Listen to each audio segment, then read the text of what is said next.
Assalamualaikum warahmatullahi wabarakatuh. Ila hadratin Nabil Mustafa Muhammadin sallallahu alaihi wasallam wa ala alihi wa sahbihi wa dzurriyyati wa labati wa syaji wa man tabi'ahum bi ihsan ila yaumiddin. Khairati jami' syekhina masyayikhina syekhina khairati walidayya arhamakallahu saghira Fatihatin Fatihan Korea ila khairati khusun ila ma'rifati rahimallah nafa'ana bi ulumihim al-fatihah.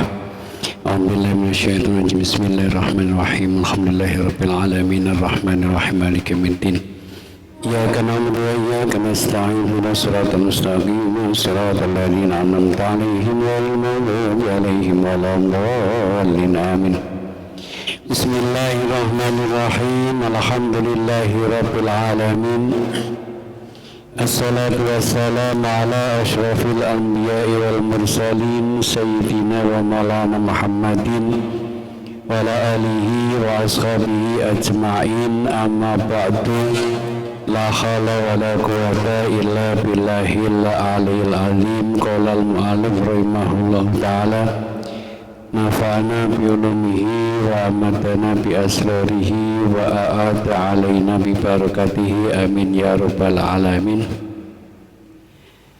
Bismillahirrahmanirrahim. Jamaah pengawasan rahimakumullah, kita lajengaken pelajarane malaikat Jibril datang Kanjeng Nabi lan para pengikuti ingkang menanyakan pertama tentang Islam.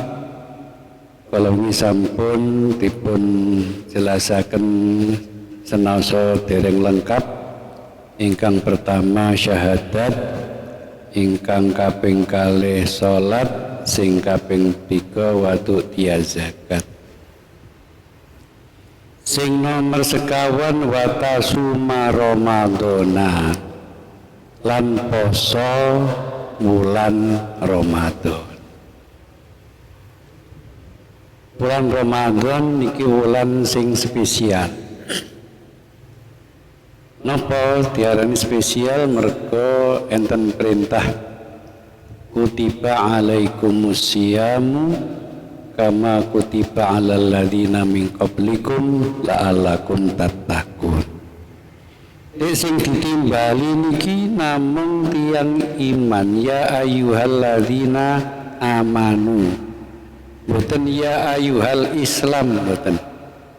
Berarti sing kuat poso namung tiyang sing beriman.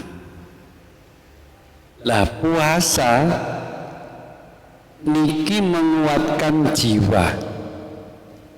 Orang yang kuat itu bukan kuat fisiknya, tapi yang kuat jiwanya. Contoh mawon, di bulan Ramadan ini siangnya puasa, tapi malamnya kuat untuk melaksanakan sholat tarawih, bahkan tadarus sampai jam 11. Kuat, padahal siangnya puasa.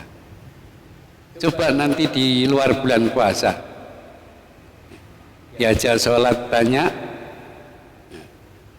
misalnya yang ada di Torekoh itu, sholatnya hajat 12 rakaat, kemudian sholat di situ ada sholat taubat 4 rakaat, ada sholat witir. Itu biasanya hanya dilakukan seminggu sekali.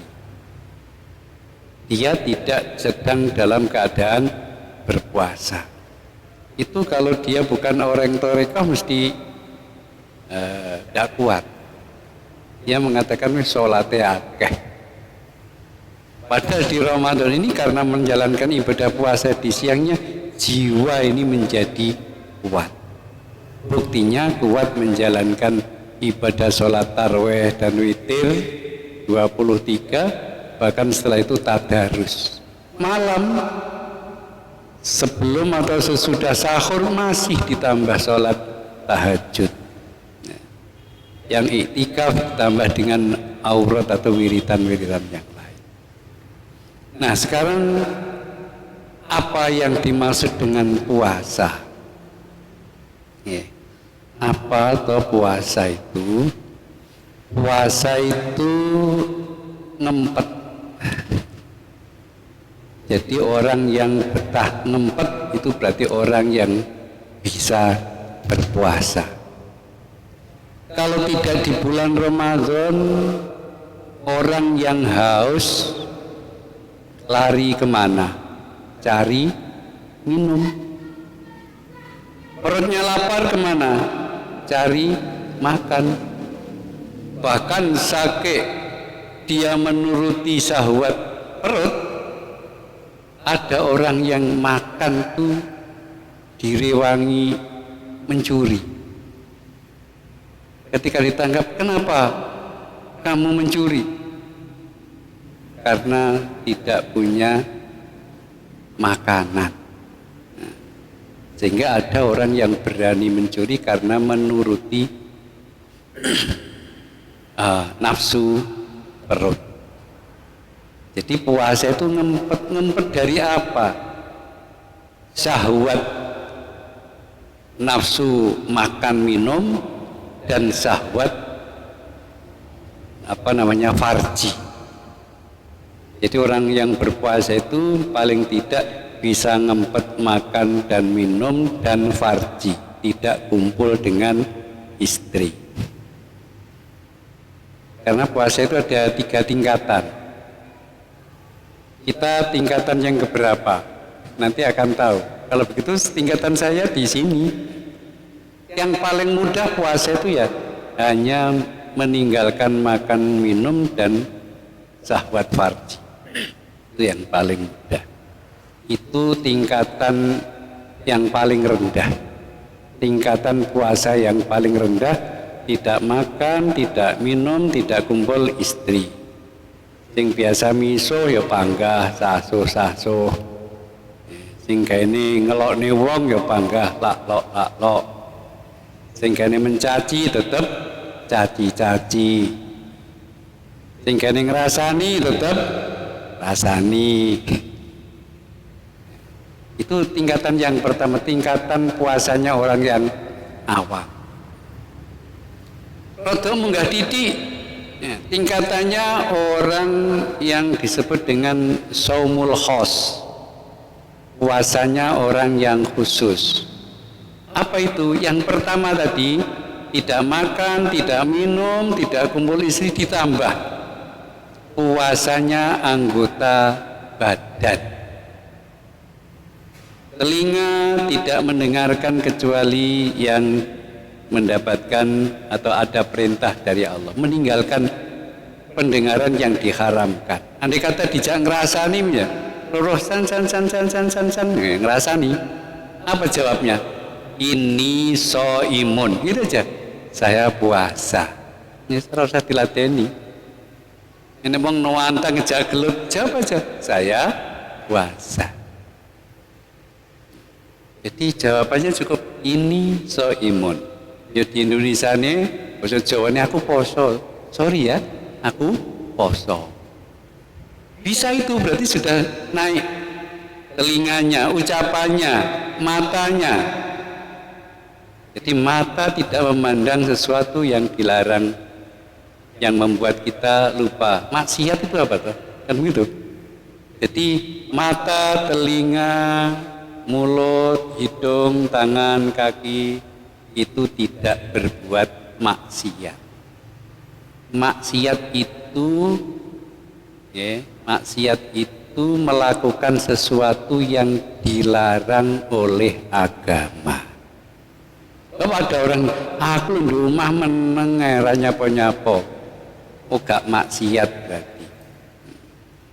Itu berarti anggota tubuh sudah tidak melakukan apa-apa, berarti tidak maksiat. Tapi juga tidak melakukan yang berpahala. Jadi mendengarkan yang berpahala, melihat yang berpahala, sekarang cari ilmu itu gampang. Apalagi sekarang itu ada Android. Pengen tahu ilmu apa, pengen tahu ceritanya apa, pengen tahu hukum apa, tinggal nulis di Android aja. Akan muncul Ada yang tulisan, ada yang video. Kalau misalnya males baca tulisan, yang video. Banyak ulama-ulama yang memberikan pendapat. Jadi anggota tubuh kita ini tidak melakukan maksiat. Ada yang begini, saya itu tidak maksiat sama sekali hari ini. Ya. Kan ada akal, pikiran. Akal, ya, ada akal ini. Digunakan untuk apa akalnya?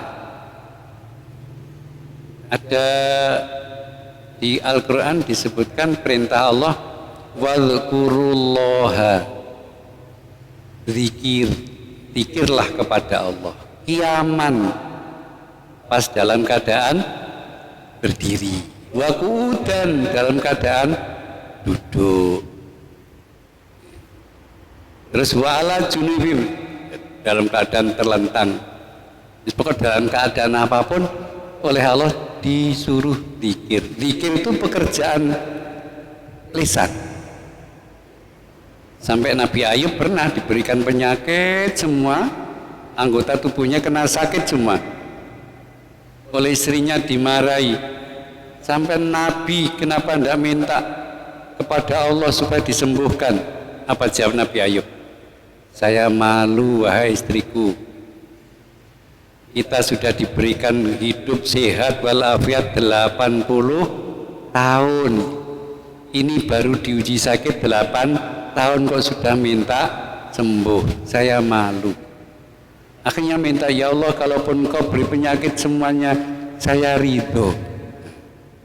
Nabi, kalau kita diberi penyakit kan ngersuloh. Nabi kayak saya ridho. Asalkan lidah saya, mulut saya, jangan engkau berikan sakit, karena nanti saya tidak bisa zikir, tidak bisa zikir. Jadi diberi sakit tuh ini mati. Kalau kita kan enggak, sakit ya Allah, kebangetan mentok ya Allah, wae takdir aku loro. Nah ini mergo ngersulo. Tapi Nabi Ayub raditu billahi robba, betul-betul diberi penyakit itu ridho. Zikir, lisannya zikir. Jadi apabila kita tidak zikir, dosa apa enggak? Dosa. Kenapa? Karena melanggar perintah Allah di dalam Al-Quran, wadhkurullaha qiyaman wa qu'udan. Di ayat lain ada wadhkurullaha katsira la'allakum turhamun. Jadi tidak ada waktu yang kosong, lesannya digunakan untuk zikir. Nah zikir itu kan ada dua, ada zikir jahar, ada zikir sir. Sir itu tidak terucap, tetapi diucapkan dengan hati. Nah puasa yang terakhir, yang tingkatannya paling tinggi, itu khawasul khas, khusus, yang khusus yaitu puasanya para nabi. Tingkat pertama ditambah tingkat kedua ditambah hati. Hatinya ini tidak pernah lupa kepada Allah. Berarti setiap nafasnya ada zikir. Makanya kalau kita ngaji di tingkatan ilmu yang ma'rifatullah, itu nafas kita masuk itu hu, keluar Allah, hu, Allah. Kalau orang senantiasa zikir seperti itu ada orang yang senantiasa zikir, sapa wong sing zikir kepada Allah dalam keadaan di dirinya sendiri, maka Allah akan mengingat dia di dirinya. Zikir dalam keadaan sunyi, Allah akan mengingat dia dalam keadaan sunyi. Kalau dia ingat Allah dalam keadaan ramai, Gusti Allah juga akan mengingat dia dalam keadaan ramai.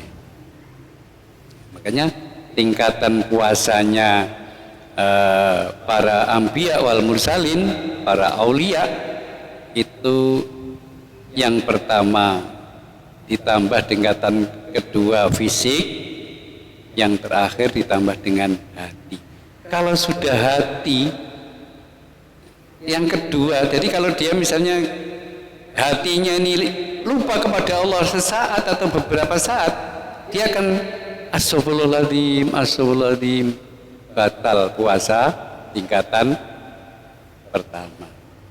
Kalau kita begitu, wes tingkatan pertama ini batal, paling tidak bisa mempertahankan tingkatan kedua. Wes pokoknya kupingi gak ngrungokne barang maksiat, ya, sing lisane tidak melakukan maksiat, mata tidak melihat yang diharamkan, tangan kaki tidak menyakiti dan tidak pergi ke tempat yang dilarang. Itu berarti sudah bisa tingkatan yang kedua. Karena apa? Ada ancaman. Kam min so'imin laisa lahu min siyamihi illal ju'i wal atos. Dawe Kanjeng Nabi, akeh wong sing poso tapi nalika poso hanya dapat lapar dan dahaga. Kenapa hanya dapat lapar dan dahaga? Karena tadi seperti puasa yang tadi, lesannya tetap, omongannya seperti orang yang tidak berpuasa. Jadi puasa itu puasa hanya menggugurkan kewajiban, dia tidak dapat pahala. Dan Allah dawuh as-saumuli.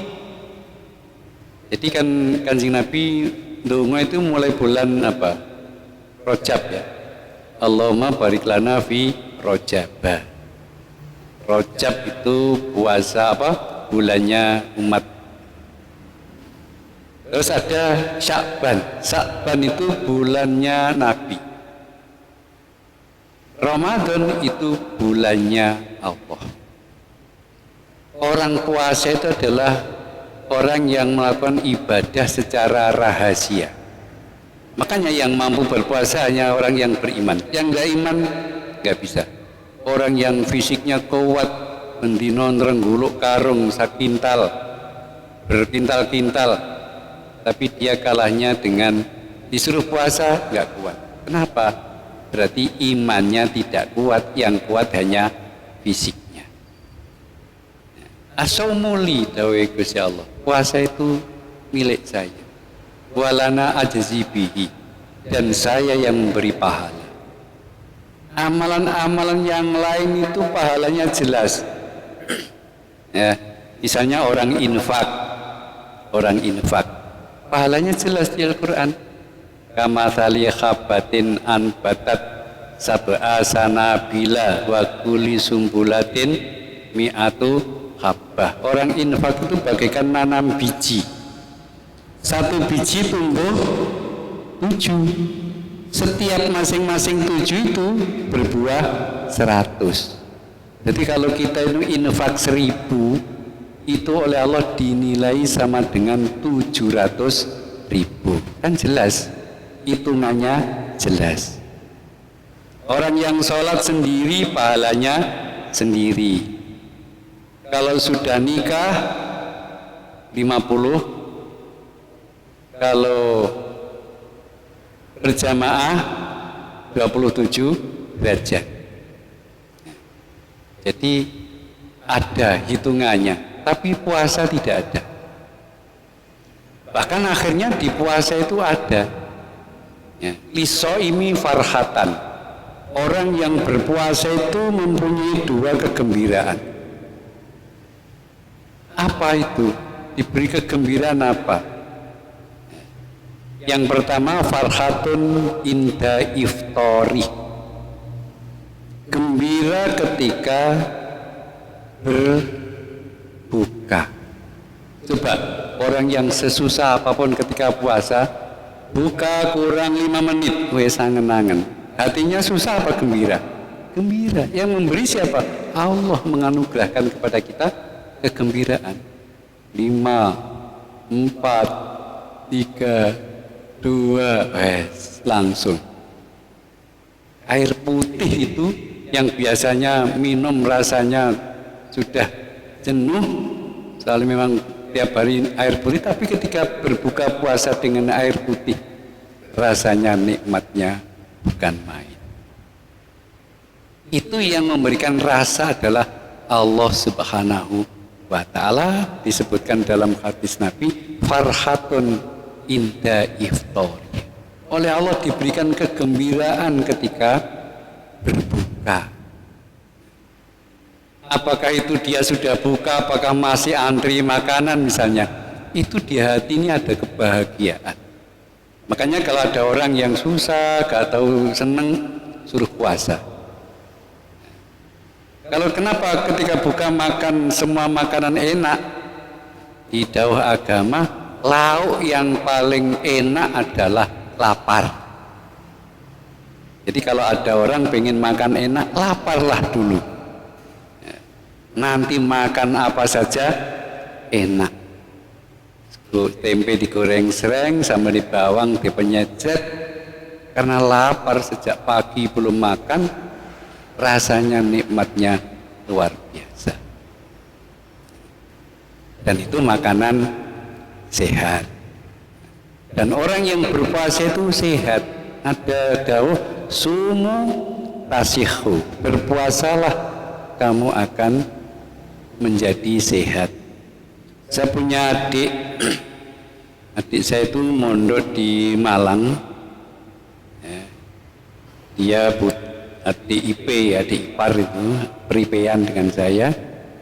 Di sana punya sakit. Sakitnya itu kontradiksi. Yang satu dia kena gula, yang satu dia tidak boleh makan gula. Penyakit kuning itu kan harus makan banyak gula. Lah kencing manis itu tidak boleh gula. Terus datang ke kiainya, "I kula tenggene dokter wau diperiksa penyakit kula niku penyakit kuning kali penyakit kencing manis." Karo yani dawuhe wis lek ngono aja mangan sego, mangano kulupan. Durung ngrawat minimal setahun. Jadi setahun itu yang dimakan ya daun-daunan harus sambel, gak apa-apa. Jadi tanpa nasi. Jadi hari ini kangkung, sesuk yang godok blonceng, seperti itu. Tidak makan nasi sama sekali. Setelah setahun bagaimana? Ternyata setelah 1 tahun itu periksa lagi ke dokter. Periksa, gimana dok penyakit saya? Sudah saya periksa lengkap ini. Ternyata yang kamu keluhkan setahun yang lalu sekarang sudah tidak ada. Berarti puasa itu jadi obat. Puasa dari makan nasi. Ya daging nggak apa-apa berarti itu. Pokoknya tidak makan nasi. Terus selesai sudah sembuh, saya tanya, Gus gimana? Aku pengen poso terus ya, enak. Jadi puasa ngroh itu katanya nikmat. Jadi melihat nasi itu sudah tidak ada selera lagi.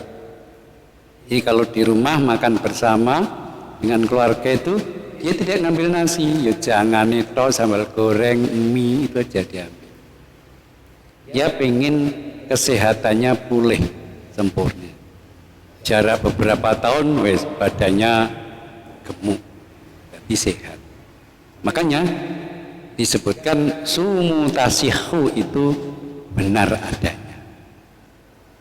Kemudian hadirin rahimakumullah,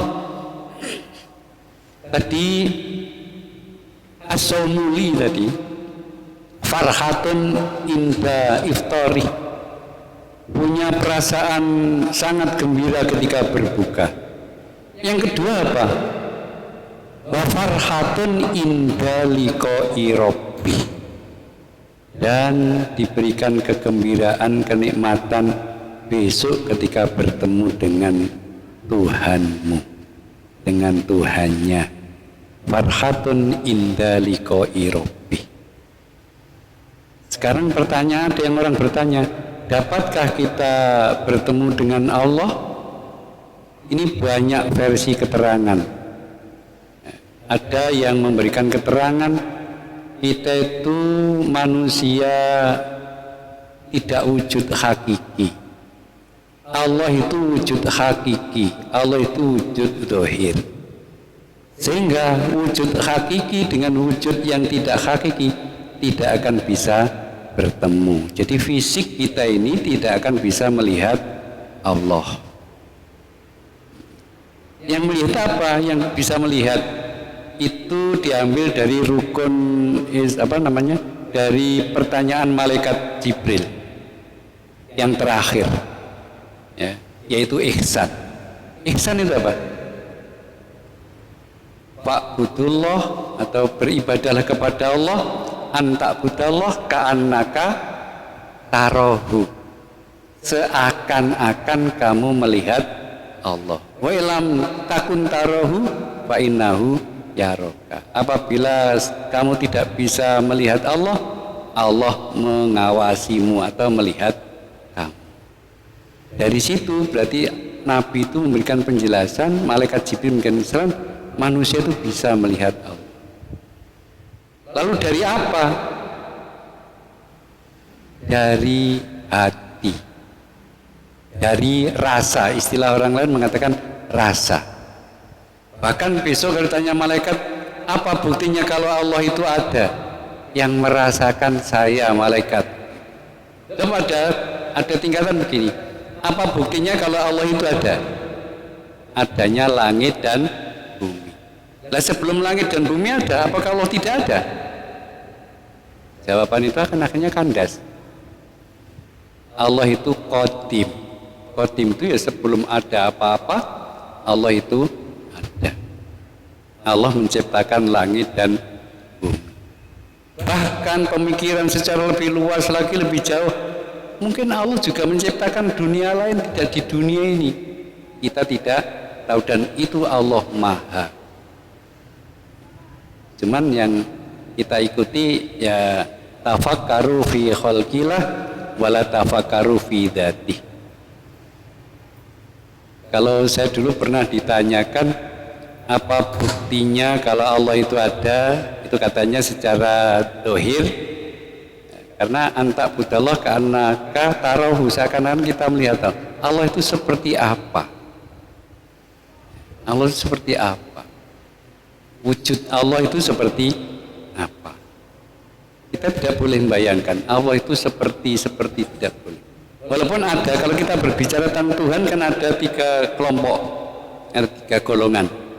Yang satu namanya kelompok Qadariyah, yang kedua namanya Jabariyah, yang ketiga Ahlus Sunnah wal Jamaah. Yang Qadariyah itu mengatakan Allah itu menciptakan manusia, ya sudah selesai, setelah itu silakan manusia hidup. Allah tidak ikut campur urusan amal manusia. Itu golongan namanya Qadariyah. Allah memberikan hak penuh kepada manusia. Kebalikannya itu kelompok Jabariyah. Kalau Jabariyah enggak. Jabariyah itu mengatakan bahwa manusia itu seperti wayang. Jadi gerak atau tidaknya terserah Allah. Akhirnya kan begini, kalau ada orang yang mencuri, berarti yang mencuri adalah, nah itu. Yang ketiga ini yang kita ikuti, golongan Ahlus Sunnah wal Jamaah. Manusia diciptakan oleh Allah, lalu Allah menentukan namanya qadha. Qadha itu diprogram, jadi membuat manusia sudah diprogram. Ini hidupnya nanti akan sampai sekian tahun, sudah diprogram qadha di Lauh Mahfuz. Nanti kalau sudah kejadian itu qadar. Disebutkan banyak ayat, innallaha la yughayyiru ma biqaumin hatta yughayyiru ma bi anfusihim. Artinya apa? Manusia itu mau baik ya diberikan keleluasaan untuk melakukan perbuatan. Jadi memberikan qadha, menciptakan manusia lalu diberikan qadha. Qadar itu menunggu atau melakukan sesuatu yang sudah dilakukan oleh manusia, baru disebut dengan takdir. Kita tidak boleh mengatakan takdir sebelum itu terjadi. Saku takdiring ini tidak boleh. Kita tidak tahu kita diqadha umur berapa, kita diqadha jadi apa. Karena manusia ini sudah paket oleh Allah, dijadikan ini ada yang tampan, ada yang kurang tampan, ada yang tidak tampan, ada yang tampan sekali, ada yang cantik, ada yang kurang cantik, ada yang tidak cantik, ada yang cantik sekali. Kita kan tidak minta, tidak bisa minta. Ya Allah jadikan tidak bisa, paket. Sehingga itu disebut dengan takdir kita dijadikan laki-laki, takdir kita dijadikan perempuan. Tapi amal di situ disebutkan. Ya. Jadi banyak supaya kita beramal bagaimana? Banyak tatanan. Di dalam agama itu ada ilmu yang harus kita pelajari. Untuk apa? Untuk bisa hidup. Dan apa yang harus kita pelajari supaya kita hidup baik? Allah menurunkan Al-Quran. Ada kitab. Agama samawi itu ada kitab. Dan kitab itu sebagai pedoman hidup. Pengen hidupnya baik, lihat Al-Quran. Saya akan begini, itu menurut Al-Quran bagaimana, akan begitu menurut Qurannya bagaimana. Dan Quran tidak cukup, harus didukung oleh hadis, yaitu keterangan dari Nabi. Di Quran Anda menjalankan Quran saja, mungkin Anda sholatnya tidak jelas, karena di Quran tidak ada menyebutkan sholat maghrib 3 rakaat, sholat isya, tidak ada. Itu ada penjelasannya pada hadis. Di hadis saja tidak cukup, maka ada ijma. Ijma itu apa? Kesepakatan para ulama. Contohnya apa? Al-Quran. Al-Quran zaman Nabi tidak ada. Oleh ulama, di banyak para hafid Al-Quran yang gugur dalam perang. Maka sebaiknya dibukukan menjadi mushaf. Mushaf ini bukan perintah dari Nabi, juga ada tidak perintah di lainnya. Ini disepakati oleh ulama. Kalau begitu kita bukukan. Jadi 7 mushaf. Dan dulu ketika ditulis pertama kali tidak ada harokat, tidak ada titik. Ini bahasa seperti tulisan pego, tapi di situ tidak ada titik. Jadi antara ba dan ya, ta itu tidak. Yang bisa baca hanya orang yang sudah hafal. Nah, karena itu akhirnya ada ulama yang memberikan iki kudu diwe titik. Generasi berikutnya mungkin akan banyak yang sudah tidak atau jauh dari sumbernya. Kalau masih dekat dengan sumbernya mungkin kan masih dekat, tapi kalau sudah jauh dari sumbernya nanti akan kesulitan. Itu hasil daripada ijma. Lalu yang terakhir ada lagi namanya qiyas. Qiyas itu persamaan, makanya Ahlussunnah wal Jamaah itu berpedoman pada Al-Quran, hadis, ijma, qiyas. Qiyas itu apa ya? Menyamakan. Seperti di Quran itu ada innamal khamru wal maisiru wal azlam, tidak ada wafil kubur wasabu-sabu, tidak ada. Tapi karena sifatnya sama, maka itu dianggap sama dengan khamr. Itulah hadirin. Jadi puasa yang kita lakukan itu ini dijanjikan oleh Allah farhatun inda iftari, ketika kita berbuka nanti pasti punya hati yang bahagia. Yang kedua farhatun inda liqaibi, besok di akhirat kita akan mendapatkan kenikmatan ketika kita bertemu dengan Allah Subhanahu wa ta'ala. Dan ibadah yang kita lakukan ini kalau sudah semakin ke ujung, ibadah kita itu tidak karena takut neraka, tidak pengen masuk surga, tapi pengen bertemu dengan Allah. Jadi pelajaran dari puasa ini, ibadah yang kita lakukan untuk apa kamu beda? Saya pengen taqarruban ilallah, bertemu, berdekatan dengan Allah. Kalau saya sudah begini dileboni swarga, itu swarganya Allah, terserah. Saya sudah begini ini oleh Allah dimasukkan neraka, ya saya ikhlas. Karena itu neraka-nerakanya Allah, surga ya surganya Allah. Yang penting di dunia ini saya sudah menjalankan ketaatan kepada Allah Subhanahu wa Ta'ala. Alhamdulillah, itu tentang puasa. Kita sudah tahu tingkatan keberapa kita. Kita harus minimal yang kedua. Jangan yang pertama. Jangan yang paling bawah tadi. Nah, tingkatan jangan yang bawah, yang tengah tadi. Minimal itu. Kalau yang terakhir, nah ini merupakan puasa para anbiya wal mursalin. Artinya puasa yang dilakukan itu sudah benar-benar hati. Puasa hati. Ada puasa fisik, ada puasa hati. Hati itu yang mengendalikan semuanya. Fisik kita itu dikendalikan oleh hati kita. Demikian, mudah-mudahan ada manfaatnya. Al-Fatihah. A'udzubillahi minasyaitonirrajim. Bismillahirrahmanirrahim. Alhamdulillahirabbil alamin arrahmanir rahim maliki yaumiddin. Iyyaka na'budu wa iyyaka nasta'in. Ihdinas siratal mustaqim. Siratal ladzina an'amta 'alaihim ghairil maghdubi 'alaihim waladdallin. Amin. Allahumma shalli ala Muhammad. Alhamdulillahi rabbil alamin.